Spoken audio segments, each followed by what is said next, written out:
Welcome into Capper's Cave. I'm your host, Lorenzo da Costa. This is Free Pixin' on Capper's Cave, brought to you by Intellect Sports. Did you just bleep me? Do we have a bleep button? Huh? Hell yeah, man. Trying to clean up the show and shit, man. Well, no, that's you just ruined it right there. Yeah, sorry about that. There you go. That's not how it works. Well, let's see how good you are. Huh? Let's see how good since you have the button now, let's see how good you are. Fuck shit. Shit, ass, titties, ass, shit. What? Oh, man, Larry. Oh, man. Larry, I wasn't even saying anything there. I was going to compliment... I really was going to compliment your nice analysis last week. You've been doing a great job on the year for us. Well, butter my britches, man. Butter my butt and call me biscuit, man. Larry.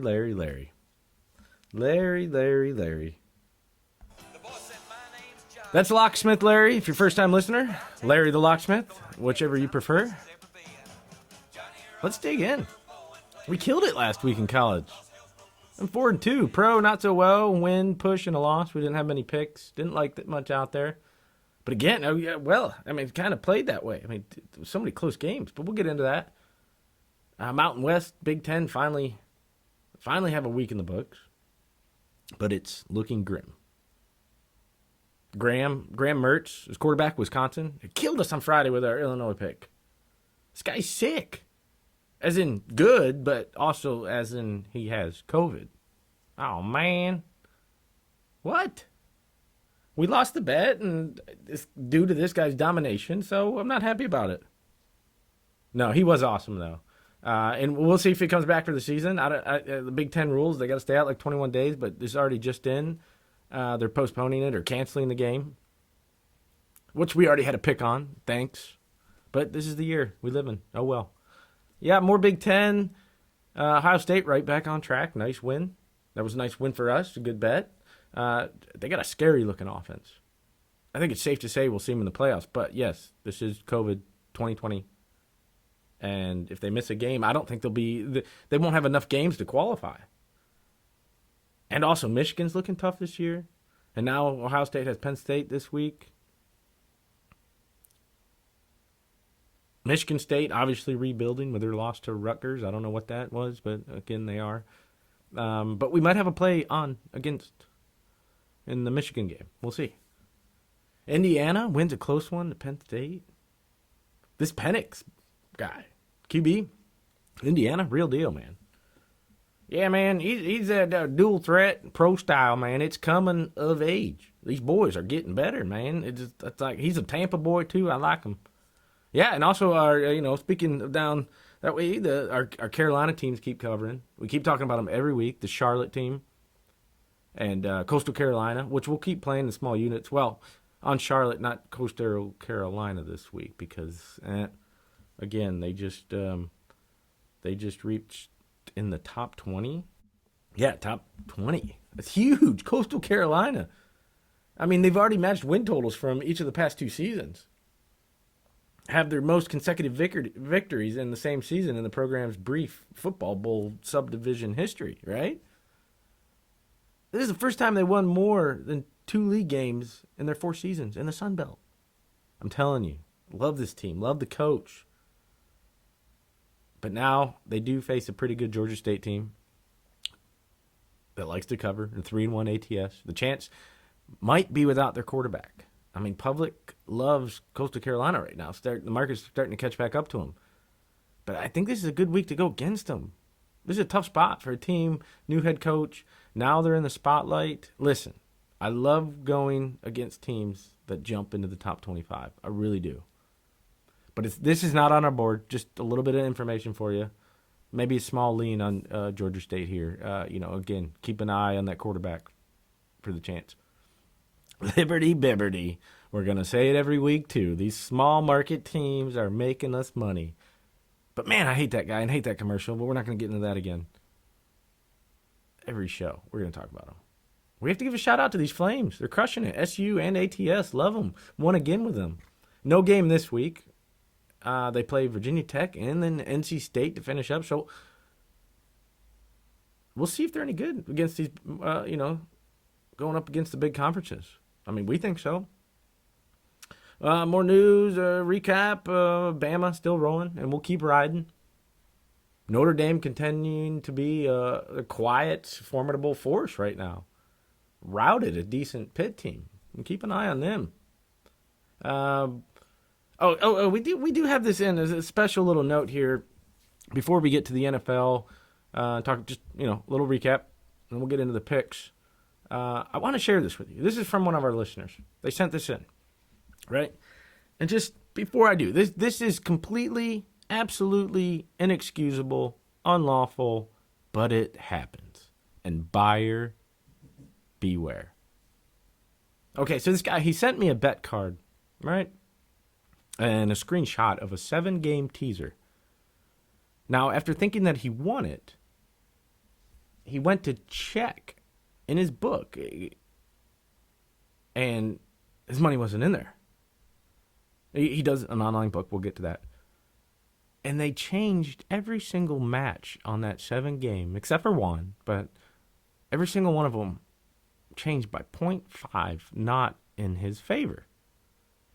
But really, only one game that really mattered, because the rest of them he had kicked the shit out of. It didn't really matter. And he lost by 0.5. And it would have pushed. And it would have been a 6-game teaser, right?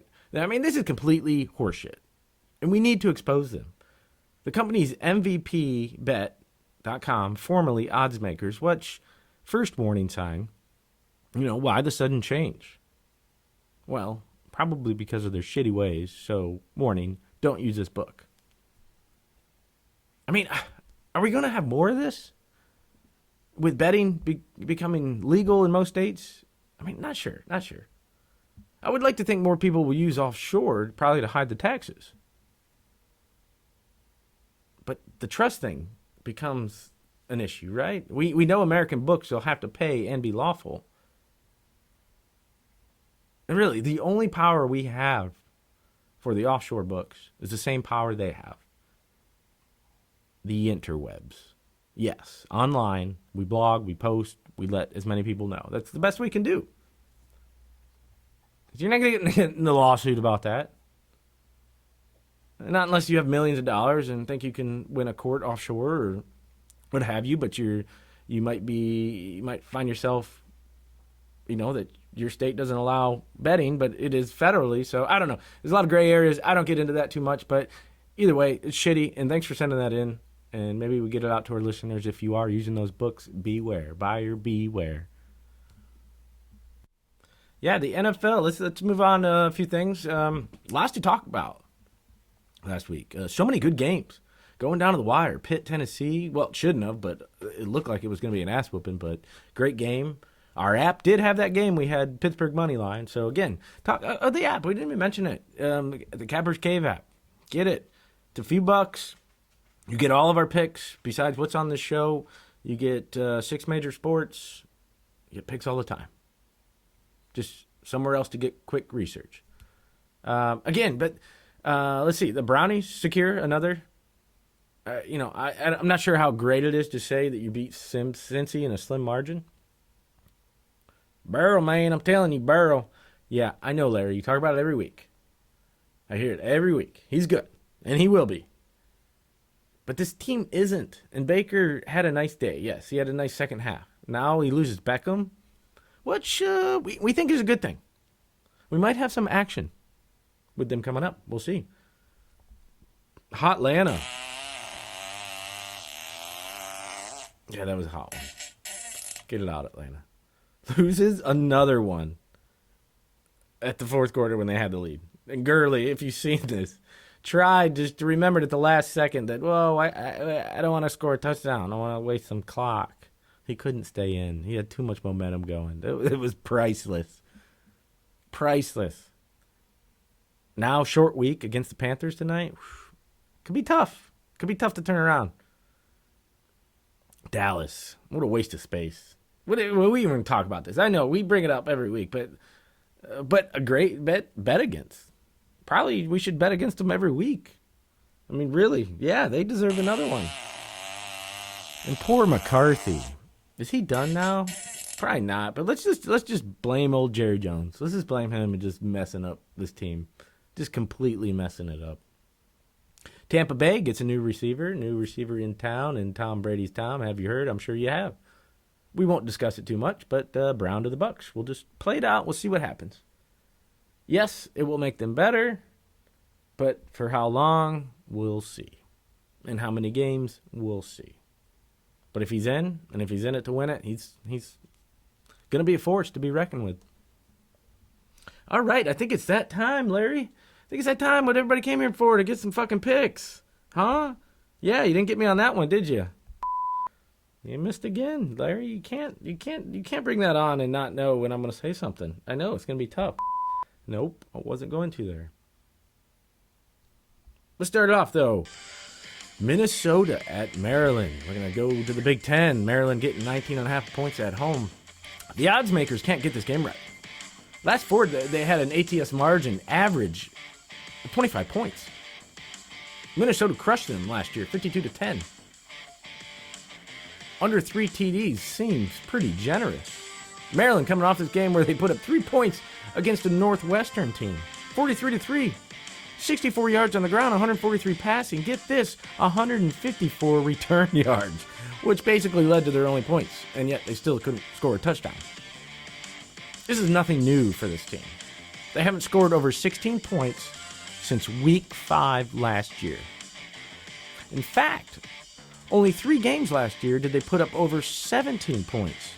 That's bad. That's very bad. Minnesota, on the other hand, is highly touted this year. Absolutely. Even though the performance wasn't their first game, and it was Michigan. Remember, the line was only 3, and that says a lot. They led at time of possession, first downs, but lost the turnover battle. Something they could easily fix against this horrible defense. I mean, Minnesota, they have a dangerous duo with this Tanner Morgan guy and Rashad Bateman. And they proved it last game as they hooked up 9 times for 101 yards. They should have no problem tearing a new one in this Turpin secondary. The Minnesota defense, they were unable to stop the Wolverines. But they should feel confident playing against an Alabama transfer, yes. Tua's brother, Tagovailoa, threw 3 interceptions in his first start. Yes, Tua's brother from Bama, and Bama slashed him again. But he's nowhere near his brother and doesn't have a team around him. Minnesota's a much better team. And they're much better at what they showed in their opening game, Big Ten play. And they'll prove it here with a blowout. Eat the large points. And eat them quick, I would say. Eat them up. Get in my belly! Lock it up. Lock it up, Larry.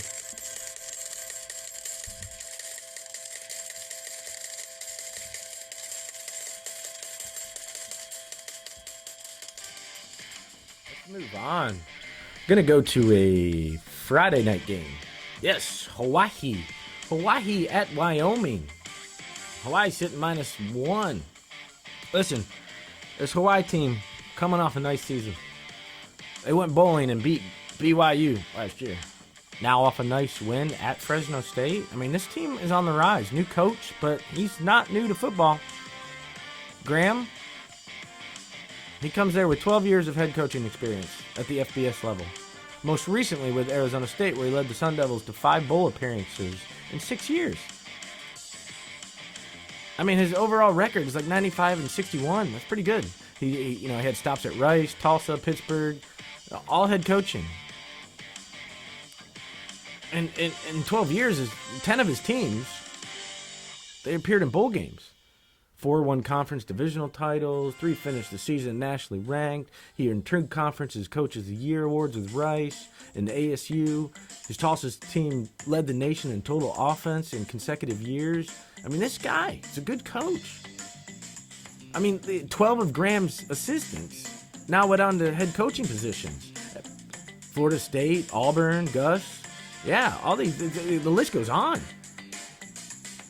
And several others of the coordinators moved to positions in Power 5 schools. He's just one of those coaches. And now he goes to Hawaii to retire/work, gets the best of both worlds, probably bring the best out of them, inherits a good team. I mean, traditionally, yes, Hawaii has had some trouble traveling from the islands to the mainland, but that wasn't a problem last week. 34-19 win at Fresno State. Hawaii rolled up 552 total yards with 323 on the ground, while the defense forced 4 turnovers, 3 interceptions, and a fumble. I mean, Wyoming's coming off a loss to shitty Nevada. Nevada. Finished with 420 passing yards. So high. I mean, Hawaii. QB. Chevon? It looks like Chevy. Chevon Cordero? Yeah. He's good. Could be in line for a big night. On the other end, Wyoming will... big note here. They'll be without their starting quarterback, Sean Chambers. Listen. Hawaii, 3-1 ATS last 4 against Wyoming. 4-2 in the last 6 as favorites. The Rainbow Warriors are 8-1 in the last 9 games after gaining more than 450 yards in their previous game. 5-1 in the last 6 games overall. I mean, take the very small points for the Rainbow Warriors. Oh my God, look at that. It's starting to even look like a triple rainbow. Take them. Oh my God, it's double rainbow all the way across the sky.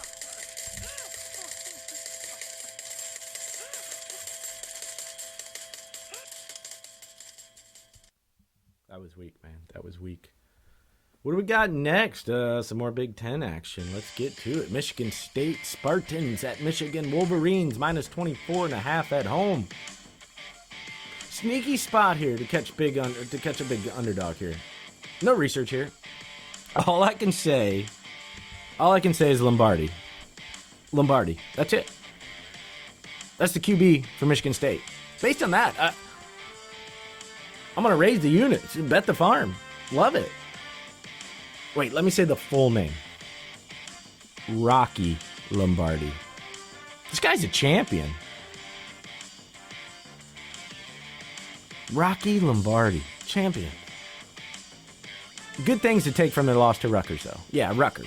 But come on. First game, new coach, COVID, probably thinking about your upcoming game in Ann Arbor. State fell behind quick in that game. Real quick. And had 7 turnovers. This is not a way to start a first game. And hard to recover. I get it. Rocky still put up encouraging numbers. 319 yards, 3 TDs. But yeah, he had 2 picks. Oh, and completed 72%. It's not too shabby. I think it's a good buy here with Michigan on their high horse. And will probably come out soft here. Yes, they get the win. But this is too large. This spread was exactly the same 4 years ago to this day. And State covered by a 15-plus ATS margin. Does that mean much? Nah, not really, but it's Halloween. It's 2020, kind of weird, kind of scary. We'll take it. I don't know about that, man. I don't like the bet, man. I do like this Lombardi boy. He has some play under his belt last couple seasons. Not full, but some play. I mean, this guy was highly ranked coming in as a dual threat QB, and he's grown, man. He'll show up this year, I think. But that bet, man, I don't know, man. Michigan, man, you gotta watch out. Yeah, I'm starting to think that you're a Michigan fan and you're no longer a Georgia Bulldog fan. Is that true? Man, get the hell out of here. Do I gotta bleep you? I felt like you were about to say something. Huh? Yeah, you. That's right. I kind of like that button. I'm glad you added that in there. I mean, this number, it really does feel like a total overreaction to 1 week of football. Michigan State probably would have been around maybe 11, 12 underdog coming into this game if it hadn't been for that season opener. I refuse. I really do. I refuse to believe the Spartans are as bad as their first game. And I don't think Michigan is going to steamroll a rival here, an in-state one. Yeah. Michigan State, they probably won't win many games. But cover and it's not my team, so that's all we care about. They're 10-2 ATS the last 12 versus Michigan, 5-1 the last 6 road games at Michigan. Take Rocky Lombardi. I'm going to say it again. Rocky Lombardi plus 24.5 points.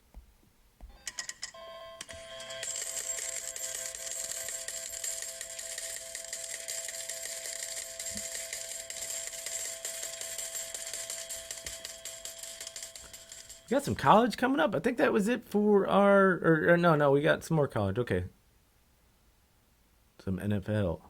No, we still... Man, we got a lot of college games for you this week, huh? Yeah, we do have a couple more college. And, yeah, I think it's... Is it your pick? I think it's your pick, Larry. What do you got for this week? Yeah, man, I'm going to go to the ACC, Boston College at Clemson, man. Minus 31. It's time for a sack lunch, man. It's sandwich time in the ACC, and these BC boys, man, are tougher than a $2 steak. Clemson has Notre Dame next week and coming off a close game against Cuse, man. Come on, Cuse. Cuse is downright bad this year. And it was a close game till late in the fourth. What the hell Clemson doing, man? Clemson didn't do shit to get to the quarterback last week. Strange, considering the Orange, man. Their offensive line is totally miserable.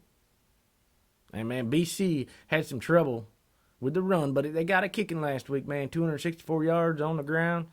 And this QB, Philly Jerkovic, I'm sorry, man. What did you just say? Yeah, man, that there's a weird word, man. Oh, man, this poor guy. I'm sure he got made fun of for that, huh? Phil Jerkovic? Yeah. Anyways, continue. Man, you're a real dick, man. I gotta bleep you if you're gonna do that. Yeah, just, all right, I'm sorry. Continue. As I was saying, man, this QB he's been good. Yeah, and I like that coach, Halfley, man. Is that really what you were gonna say? Did I catch you off guard? Man, just let me do my pick. Sorry, Locksmith. No, I wasn't gonna say that, man. You called me out. You did. I was gonna say Notre Dame is the showdown. It's coming up next. And BC, I think they got enough of a passing attack to make this scary, man. Nobody's totally blowtorched this Eagle secondary yet, man. I think we take the large points. Put it on the board for you. You got back on track last week, Larry, so I'll put it on the board. So that is BC plus 31 points against Clemson. It's risky going against the number one team, but I like it. You got to be risky. Next up, App State at UL Monroe. Another 31-point game. But I think we're going to go the opposite way here. Two teams, because they're going in opposite directions. App State off a big win after 2 weeks off due to COVID. No practice. He just came out balling. Averaging 34.8 points a game, over 46 points in the last 2 games.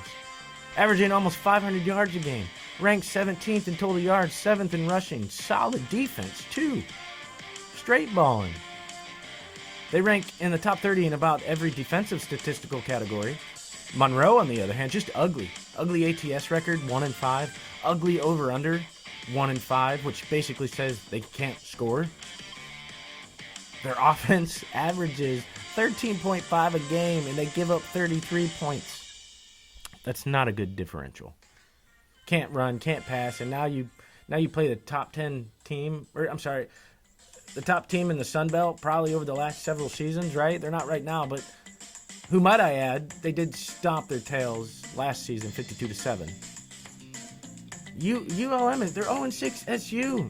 And look who they've lost to. Texas State, UTEP, South Alabama. These aren't top-notch teams, and they got their ass kicked in those games. This has the setup to be a huge blowout.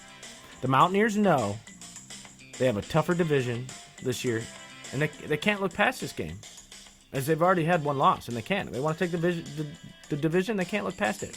The Warhawks, UL Monroe, 1-9 ATS in their last 10 games after scoring less than 20 points in the previous. Eat the large points and do not be scared. Buyer, not beware.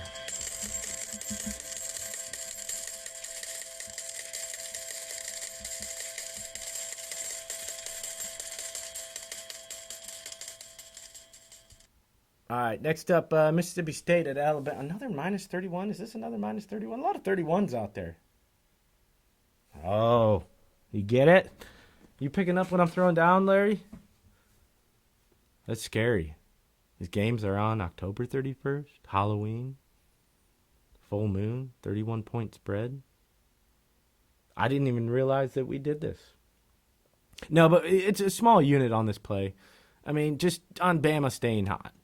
We won the last 2 weeks with them, and then we'll stay on that train. We got to stay on that train. Stay on that trend train. Mississippi State doesn't seem to be meshing with new head coach Leach. Wants to bring in that high-powered offense. Now you lose your best player, Kalen Hill, who opts for the draft. Leaves the season. I mean, ouch. I mean, that's enough for us to just take it.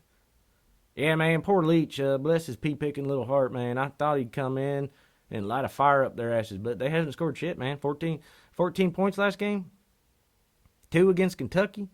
14 against Arkansas. And these ain't even the best D's in the conference, man. They screwed. Yeah, I agree. So small units on this. We will put it on the board. Bama minus 31. We think they're staying hot. And the 31. We'll pick up on that. We'll go on that little scary trend there. Next up, let's move on to the NFL. First up on the board, Minnesota at Green Bay. Green Bay sitting at minus 6.5.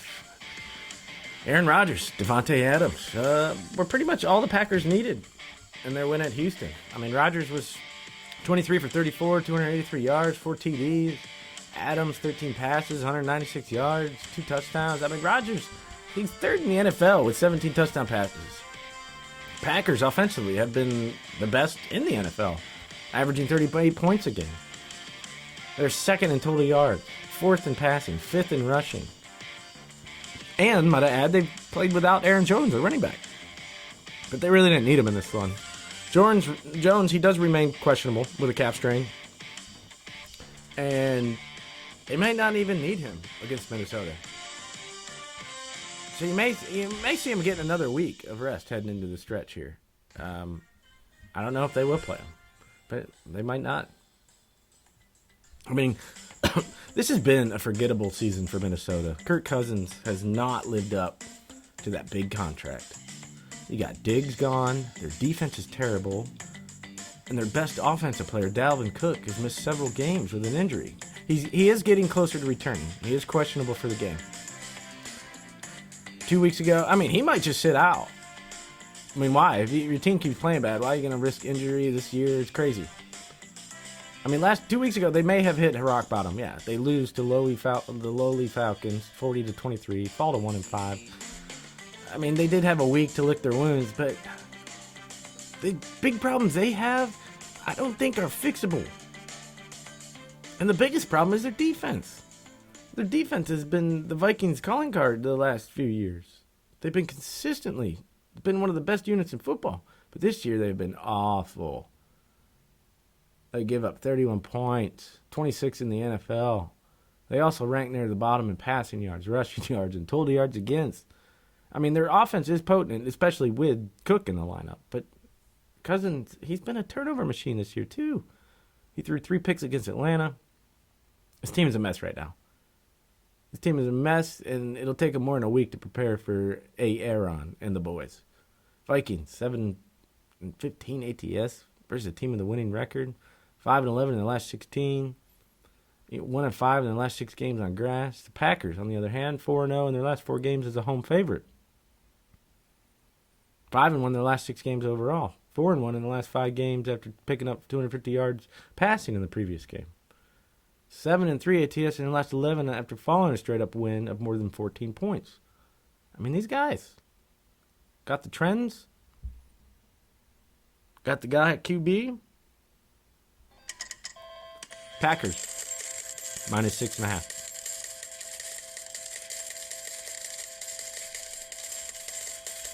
All right, I told you we might have a play on Cleveland, and we do. Las Vegas heading to Cleveland. Cleveland sitting at minus 2.5. Oddsmakers like Cleveland in this game. I mean, it's not a bad number considering the Browns have gone 3-0 at home. Excuse me. The Raiders Now they have to take a cross-country trip for a 1 p.m. game start, and we all hear about these games. For the West Coast teams that would come over and play a 1 o'clock game, a flat start wouldn't be surprising here. They laid an egg against the Bucks. Not surprising, as they did upset KC the week prior.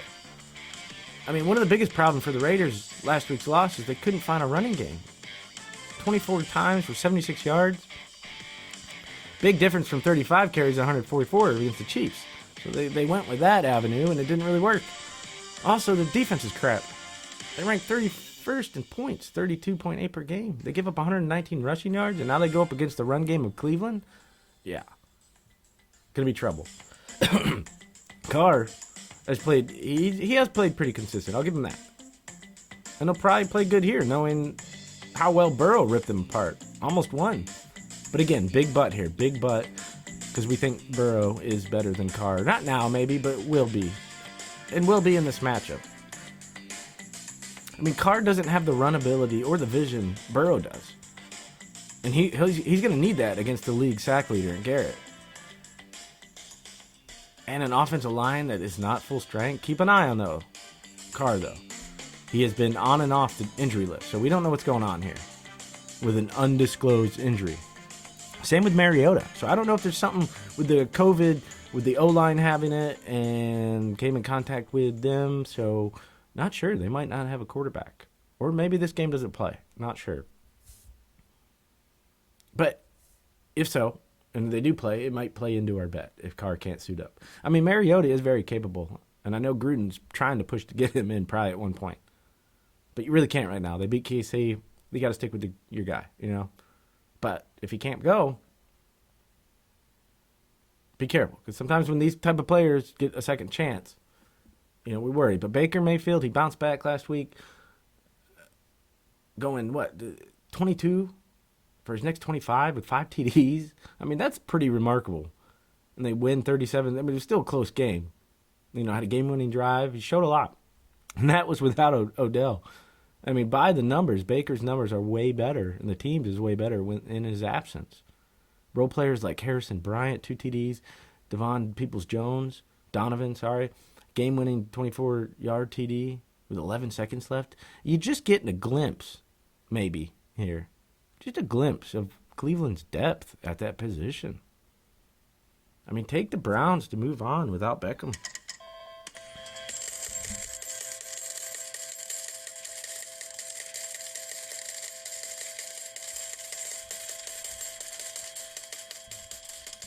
LA Rams at Miami. We're all over this. Miami getting 4 points. I think it's best bet of the week. Be careful, man. You can't say that. No, you know what you can't say, Larry? You know what? That's you, man. Man, I should have never put that button on there, man. I'm going to take it off. No. I like it now. I like it. Scares me. COVID's coming in. Really is. No, you can't hear, really. I think it's the best bet. As well as the Rams are playing right now, even on a short week and fly out to Miami. I know, we just talked about those games. But this is way too low. Tua's playing now. He's not going to have the magic to beat this team and Sean McVay. He won't allow it. Rams are playing some great football right now. Oh, and if you don't remember, this is pretty much McVay's team from 2 years ago, the National League champs. Now they have arguably the best D-back in the league, Ramsey, and they have Darnold. Now you throw Tua in there? Is this the best game to do that? I don't know. I mean, just because you had a bye week and a week to prepare with him, but this is a bad team to put him against. I can't imagine they give him too many plays. In fact, not too many winning plays. I don't think they're going to risk his talent. They want to get him some reps. The wins don't really matter right now because the staff and the owners, they want picks and players.